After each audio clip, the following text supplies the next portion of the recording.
اعوذ باللہ من الشیطان الرجیم بسم اللہ الرحمن الرحیم۔ عزیز طلبہ، السلام علیکم ورحمۃ اللہ وبرکاتہ۔ اردو کلاس سیکنڈ ایئر کے دوسرے لیکچر کے ساتھ میں آپ کی خدمت میں حاضر ہوں۔ اس میں ہم نے عمر بن عبدالعزیز پر جو سبق علامہ شبلی نعمانی نے مناقب عمر بن عبدالعزیز کے نام سے لکھا تھا، اس کا باقی حصہ ہم پڑھیں گے اور مزید اس پر ڈسکس کریں گے، اور اس کا خلاصہ بھی ہم انشاءاللہ دیکھیں گے۔ اللہ پاک ہمارا حامی و ناصر ہو، اور کل ہم انشاءاللہ اس کی مشق کریں گے۔ تو صفحہ نمبر 3 اپنی کتابوں میں صفحہ نمبر 3 نکالیے۔ صفحہ نمبر 3 اور 4 آج ہم پڑھیں گے۔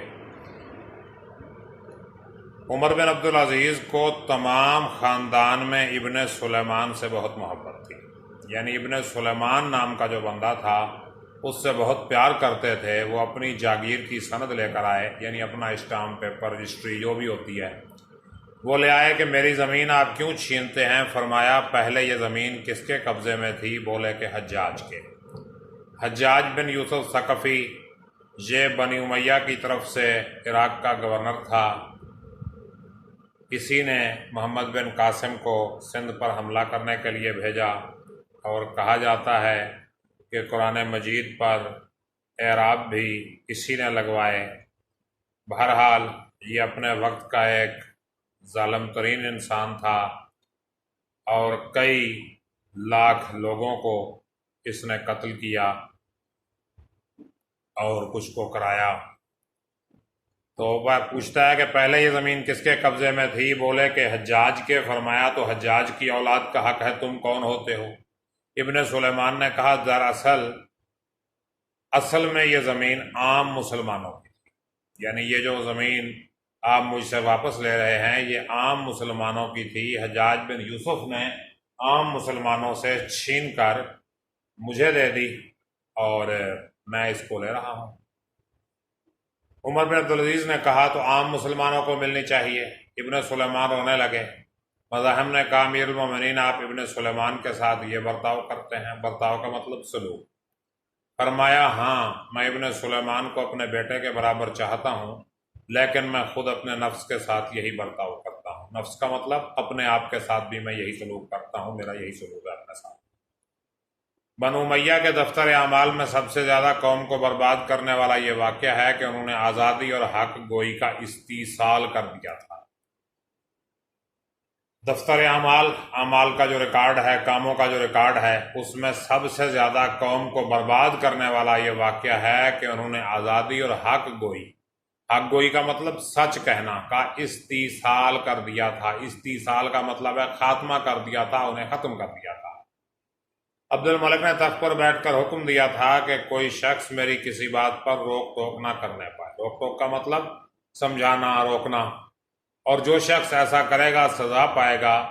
اگرچہ اس پر بھی آزادی پسند عرب کی زبانیں بند نہ ہوئیں، تاہم بہت کچھ فرق آ گیا، یعنی بولنے پہ پابندی تھی۔ عمر بن عبدالعزیز نے اس بدعت کو بالکل مٹا دیا، یعنی ختم کر دیا اس کرتبات کو۔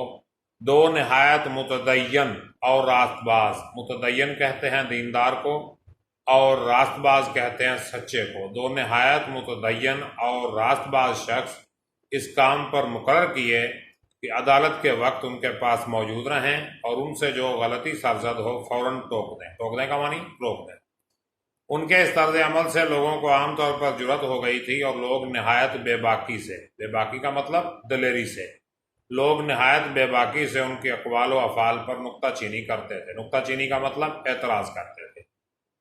محدث ابن جوزی نے بسند یہ واقعہ نقل کیا ہے۔ بسند کا مطلب پوری تفصیل کے ساتھ، پوری سند کے ساتھ یہ واقعہ نقل کیا ہے کہ مسلمہ بن عبد الملک جو خاندان بنی امیہ کا دست و بازو تھا، دست و بازو کا مطلب اہم رکن تھا، مددگار تھا، نے گرجا کے متولیوں کے مقابلے میں دعویٰ دائر کیا۔ گرجا کہتے ہیں عیسائیوں کی عبادت گاہ، متولی اس کے نگران، یعنی کوئی گرجے کی زمین ہوگی جو مسلمہ بن عبد الملک کو پسند آ گئی، اور اس نے کہا کہ چلو لے لیتے ہیں، خلیفہ تو اپنے خاندان کا ہے۔ فریق مقدمہ جو عیسائی تھے، اجلاس میں حسب قاعدہ کھڑے تھے، یعنی ظاہر ہے ملزم مجرم سب نے کھڑے ہو کے پیش ہونا ہوتا ہے، تو وہ اجلاس میں حسب قاعدہ کھڑے تھے، لیکن مسلمان کو چونکہ خاندانی زام تھا، زام کہتے ہیں روب، نخرہ، غرور، کیونکہ مسلمان کو خاندانی زام تھا، یعنی خاندان پہ غرور تھا، اسے نخرہ تھا، اس لیے بیٹھ کے گفتگو کرتا تھا۔ عمر بن عبدالعزیز نے کہا تمہارا فریق مقدمہ کھڑا ہے، فریق مقدمہ یعنی جس کے خلاف تم نے مقدمہ دائر کیا ہے وہ کھڑا ہے، اس لیے تم بیٹھ نہیں سکتے، تم بھی اس کے برابر کھڑے ہو جاؤ یا کسی اور کو مقرر کرو جو تمہاری طرف سے مقدمے کی پیروی کرے۔ مقدمے کا فیصلہ بھی مسلمہ کے خلاف کیا، یعنی زمین متنازعہ گرجا کے متولیوں کو دلا دی، گرجا کے جو متولی تھے اس کے نگران تھے ان کے حوالے کر دی۔ عمر بن عبدالعزیز اکثر عیسائیوں اور یہودیوں کے ہاں مہمان ہوتے تھے، لیکن ان کے کھانے کی قیمت دے دیا کرتے تھے۔ وفات کے وقت اپنے مقبرے کے لیے جو زمین پسند کی وہ ایک عیسائی کی تھی، اس کو بلا کر خریدنا چاہا، اس نے کہا امیر المومنین قیمت کی ضرورت نہیں، ہمارے لیے تو یہ امر برکت کا باعث ہوگا، لیکن انہوں نے نہ مانا اور 30 دینار دے کر وہ زمین خریدی۔ یعنی اپنے مقبرے کے لیے جو زمین تھی وہ ایک عیسائی کی تھی، اور وہاں پر عمر بن عبدالعزیز دفن ہوئے، لیکن زمین فری میں نہیں لی بلکہ اس کی قیمت 30 دینار دے کے وہاں دفن ہوئے۔ عمر بن عبدالعزیز کی حکومت و سلطنت کا اصل اصول مساوات اور جمہوریت تھا۔ اصل اصول یعنی اصلی اصول جو تھا، اس کی جو بنیادی اصول تھا وہ تھا مساوات اور جمہوریت۔ مساوات کا مطلب سب برابر ہیں، اور جمہوریت کا مطلب عوام کی حکومت، یعنی یہ کہ تمام لوگ یکساں حقوق رکھتے ہیں۔ یکساں کا مطلب برابر، سب لوگوں کے حقوق جو ہیں وہ برابر ہیں، اور بادشاہ کو کسی پر کسی قسم کی ترجیح حاصل نہیں۔ ترجیح کا مطلب فوقیت، برتری۔ یہ بادشاہ کسی پر فوقیت نہیں رکھتا، صرف ملکی امور میں نہیں بلکہ معاشرت اور ذاتی زندگی میں بھی عمر بن عبدالعزیز اس کا لحاظ رکھتے تھے۔ لحاظ کا مطلب خیال رکھتے تھے۔ ان کے کھانے کا یہ طریقہ تھا کہ عام مسلمانوں کے لیے جو لنگر کھانا تھا، لنگر کھانا جہاں سارے مسلمان فری میں روٹی کھاتے تھے، اس میں 1 درہم روز بھیج دیا کرتے تھے، اور وہیں جا کر عام مسلمانوں کے ساتھ کھا لیتے تھے۔ یعنی کوئی خصوصی کھانا تیار نہیں ہوتا تھا خلیفہ کے لیے، کوئی خصوصی پکوان نہیں پکتے تھے، بلکہ جو عام مسلمان کھاتے تھے وہی خلیفہ بھی کھا لیا کرتے تھے، اور مفت میں نہیں، 1 درہم دے کر کھاتے تھے۔ ایک دفعہ رات کے وقت مسجد میں گئے، ایک شخص مسجد کے صحن میں لیٹا ہوا تھا۔ اتفاق سے عمر بن عبدالعزیز کے پاؤں کی ٹھوکر اس کو لگی۔ اب اندھیرا تھا رات کو، اب اس دور میں بجلی تو تھی نہیں، اسٹریٹ لائٹس بھی نہیں تھی، روشنی کا انتظام نہیں ہوتا تھا، تو مسجد کے صحن میں ایک شخص لیٹا ہوا تھا۔ عمر بن عبدالعزیز کے پیر کی ٹھوکر اس کو لگی، اس نے جھلا کر کہا، جھلا کر کہا مطلب غصے میں آ کر کہا، کیا تو پاگل ہے؟ عمر بن عبدالعزیز نے کہا نہیں۔ پولیس کے آدمی موجود تھے، انہوں نے اس شخص کو گستاخی کی سزا دینی چاہیے۔ عمر بن عبدالعزیز نے کہا کیوں؟ اس نے کیا گناہ کیا ہے؟ اس نے تو صرف استفسار کیا تھا۔ استفسار کا مطلب سوال کیا تھا کہ کیا تم پاگل ہو؟ میں نے کہہ دیا نہیں۔ عمر بن عبدالعزیز جب مرنے لگے تو مسلمہ بن عبد الملک نے کہا وصیت کر جائیے۔ کہا میرے پاس کیا ہے جس کی وصیت کروں؟ مسلمہ نے کہا میں ابھی 1,00,000 دینار بھیجے دیتا ہوں، جس کو چاہیں اس میں سے وصیت کیجیے۔ فرمایا اس سے تو یہ بہتر ہے یہ رقم جن لوگوں سے وصول کی ہے ان کو واپس دے دو۔ مسلمہ یہ سن کر بے اختیار رو پڑے۔ اس سلسلے میں یہ امر بیان کرنے کے قابل ہے، امر کا مطلب بات، کہ خلفائے بنی امیہ کی دولت مندی کا یہ حال تھا کہ جب حشام بن عبد الملک نے وفات پائی تو اس کے ترکے میں سے صرف اولاد ذکور کو جس قدر نقدی رقم وراثت میں ملی اس کی تعداد 1,10,00,000 دینار تھی، لیکن عمر بن عبدالعزیز نے جب وفات پائی تو کل 17 دینار چھوڑے، جن میں سے تجہیز و تکفین کے مصارف ادا کرنے کے بعد 10 دینار بچے جو ورثہ پر تقسیم ہوئے۔ تجہیز و تکفین یعنی کفن دفن کا جو خرچ تھا وہ ادا کرنے کے بعد 10 دینار بچے جو ورثہ پر تقسیم ہوئے۔ غرض عمر بن عبدالعزیز کی خلافت و سلطنت ٹھیک اسی اصول کا نمونہ تھی جو اسلام نے قائم کیا۔ تو یہ مقالات شبلی کی جلد نمبر 4 سے لیا گیا ہے۔ اب میں آپ کو سبق کی ٹیکسٹ بھی دکھا دیتا ہوں جہاں سے ہم نے پڑھا ہے۔ تو یہ دیکھیے، یہ صفحہ نمبر 4 ہے، یہ دیکھیں، عمر بن عبدالعزیز کو تمام خاندان میں ابن سلیمان سے بہت محبت تھی۔ یہ دیکھیں، یہ دیکھیں، یہ دیکھیں، یہ آ گیا۔ یہ دیکھیں یہ دیکھیں، یعنی کتاب اگر آپ کے پاس نہیں بھی ہے تو اس کے ذریعے آپ دیکھ سکتے ہیں۔ یہ دیکھیں، یہ ماشاءاللہ پورے کا پورا صفحہ جو ہے آپ کے سامنے آ گیا ہے۔ اور اب دیکھیں ہم دوسرا صفحہ نکالتے ہیں۔ یہ دیکھیں جی دوسرا صفحہ، پلیز یہ دیکھیں جی، یہ دیکھیں دوسرا صفحہ۔ جی جناب، تو یہ ہمارا آج کا سبق ہے، اور آپ کا جو ہوم ورک ہے وہ اس سبق کا خلاصہ ہے، اور وہ خلاصہ بھی میں آپ کو دکھاتا ہوں۔ یہ ہم اسے پڑھنے کی کوشش کرتے ہیں کہ علامہ ابن جوزی جو ایک معروف محدث گزرے ہیں، انہوں نے ایک کتاب سیرت العمرین تحریر کی، یہ دیکھیں، جس میں انہوں نے حضرت عمر بن خطاب اور حضرت عمر بن عبدالعزیز کے حالات و واقعات بیان کیے تھے۔ علامہ ابن جوزی نے اس کتاب میں ان باتوں کو خاص طور پر بیان کیا ہے جو زیادہ تر ان کے اخلاق اور عدل و انصاف سے تعلق رکھتی ہیں۔ غیر مذہب والوں کے ساتھ ان کا منصفانہ سلوک تھا، جو مذہب اسلام کا اصلی طرز عمل ہے۔ حمص کا ایک عیسائی آپ کی خدمت میں حاضر ہوا اور ولید بن عبد الملک کے بیٹے عباس کے خلاف شکایت کی کہ اس نے اس کی زمین پر ناجائز قبضہ کر رکھا ہے۔ جب خلیفہ عمر بن عبدالعزیز نے اس سلسلہ میں عباس سے پوچھا تو اس نے بتایا کہ یہ زمین اسے خلیفہ ولید نے عطا کی ہے، اور اس کی تحریری سند بھی اس کے پاس موجود ہے۔ عیسائی نے کہا، اے خلیفہ وقت، میں اللہ کی تحریر قرآن مجید کے مطابق فیصلہ چاہتا ہوں۔ عمر بن عبدالعزیز نے کہا، اے عباس، میں خدا کی تحریر کو ولید بن عبد الملک کی تحریر پر مقدم سمجھتا ہوں۔ آپ نے زمین عیسائی کو واپس دلا دی۔ ان کا سب سے نمایاں کارنامہ ایسی زمینوں کی واپسی تھا جن پر سلاطین بنی امیہ ناجائز قابض ہوئے بیٹھے تھے۔ اس سلسلہ میں آپ کے خاندان والوں نے آپ کی پھوپھی ام عمر کو سفارش کے لیے بھیجا، لیکن آپ نے کوئی سفارش قبول نہ کی، بلکہ آپ نے فرمایا، عمر قیامت کے سوا کسی دن سے نہیں ڈرتا۔ اس معاملہ میں آپ کے بیٹے عبد الملک نے بھی بھرپور ساتھ دیا۔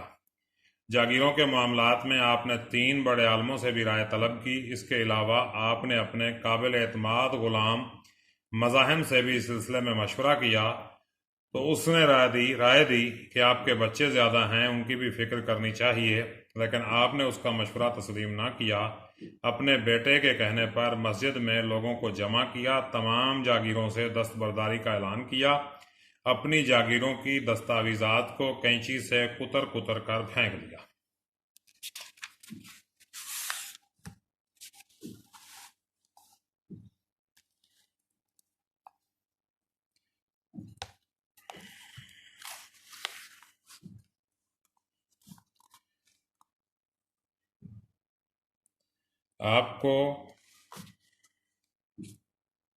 آپ ابن سلیمان کو خاندان بھر میں عزیز رکھتے تھے، مگر ان کی جاگیر بھی ضبط کر ڈالی۔ ابن سلیمان رونے لگے، مگر آپ نے محبت کے تقاضوں کو ایک طرف رکھ کر عدل کو توقیر بخشی۔ اللہ تعالیٰ نے پیدائشی طور پر انسان کو حق گوئی اور آزادی کا حق عطا کیا ہے، جبکہ بنو امیہ کے حکمرانوں نے عوام سے یہ حق چھین رکھا تھا۔ عمر بن عبدالعزیز نے عوام کے یہ بنیادی حقوق انہیں دوبارہ دے دیے۔ انہوں نے 2 دیندار اور راست باز افراد کو محتسب مقرر کیا۔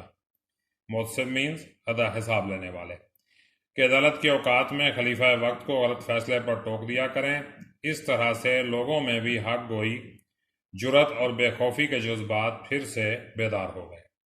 آپ غیر مسلموں کے ساتھ بھی یکساں سلوک کرتے تھے۔ آپ اکثر عیسائیوں اور یہودیوں کے ہاں مہمان ہوتے تھے، کھانے کے لیے عام لنگر خانے میں 1 درہم جمع کروا دیتے تھے۔ اپنی قبر کے لیے جگہ درکار تھی، عیسائیوں سے زمین خریدنا چاہی تو عیسائی نے رقم لینے سے انکار کر دیا، لیکن آپ نے 30 دینار دے کر جگہ خرید لی۔ عمر بن عبدالعزیز کی حکومت و سلطنت کا اصل اصول مساوات اور جمہوریت تھا۔ وفات سے قبل مسلمہ بن عبد الملک نے کہا وصیت کر دیجئے۔ آپ نے فرمایا میرے پاس کیا ہے جو وصیت کروں؟ مسلمہ نے کہا میں بھی 1,00,000 دینار بھیج دیتا ہوں، جس کو چاہیں وصیت کر دیجئے۔ آپ نے فرمایا اس سے تو یہ بہتر ہے کہ یہ رقم جن لوگوں کی ہے انہیں لوٹا دو۔ خلفائے بنو امیہ نے بے پناہ دولت جمع کر رکھی تھی۔ جب ہشام بن عبد الملک نے وفات پائی تو اولاد نرینہ کے حصے میں 1,10,00,000 دینار آئے، لیکن جب عمر بن عبدالعزیز نے وفات پائی تو صرف 17 دینار ترکہ چھوڑا، جن میں سے 7 کفن دفن پر خرچ ہو گئے اور باقی 10 دینار ورثہ میں تقسیم ہوئے۔ ان کی خلافت اسلامی قوانین کا اصلی نمونہ تھی جو ابتدائے اسلام میں بنبی اکرم صلی اللہ علیہ وآلہ وسلم اور آپ صلی اللہ علیہ وآلہ وسلم کے بعد خلفائے راشدین نے قائم کی تھی۔ تو یہ سبق کی ٹیکسٹ اور اس کا خلاصہ ہم پڑھ چکے ہیں۔ یہ اس کے مشکل الفاظ کے معنی ہیں، ذرا دیکھ لیجئے، یہ آپ کے سامنے ہوں گے۔ یہ دیکھیں، یہ میں فوکس کر رہا ہوں اسے، دیکھیں یہ سارے مشکل الفاظ کے معنی دیکھ لیں۔ یہ آپ ویڈیو کو پاز کر کے دیکھ سکتے ہیں یا اسکرین شاٹ لے کر بھی دیکھ سکتے ہیں۔ یہ دیکھیں، یہ اس کے کچھ اور مشکل الفاظ کے معنی ہیں۔ یہ دیکھیے، یہ دیکھیے، یہ دیکھیے، یہ دیکھیے عزیز طلبہ، یہ دیکھیں، یہ دیکھیں، یہ دیکھیں، یہاں تک یہ سب اس کے مشکل الفاظ کے معنی ہیں، اور آپ ان کو فوکس کر سکتے ہیں، دیکھ سکتے ہیں، ان پر دھیان کر سکتے ہیں۔ بہرحال اللہ پاک ہم سب کا حامی و ناصر ہو۔ اللہ پاک ہمیں محنت اور ایمانداری سے کام کرنے کی توفیق عطا فرمائے۔ اگلے لیکچر کے ساتھ انشاءاللہ کل ملاقات ہوگی۔ تب تک کے لیے خدا حافظ، اپنا خیال رکھیے گا، اور گھر میں لاک ڈاؤن یا اسکول کالج بند ہونے کا یہ مطلب نہیں کہ آپ گھر میں فارغ بیٹھیں، بلکہ اپنے فارغ وقت کو کسی نہ کسی مفید کام میں استعمال کریں۔ اللہ حافظ۔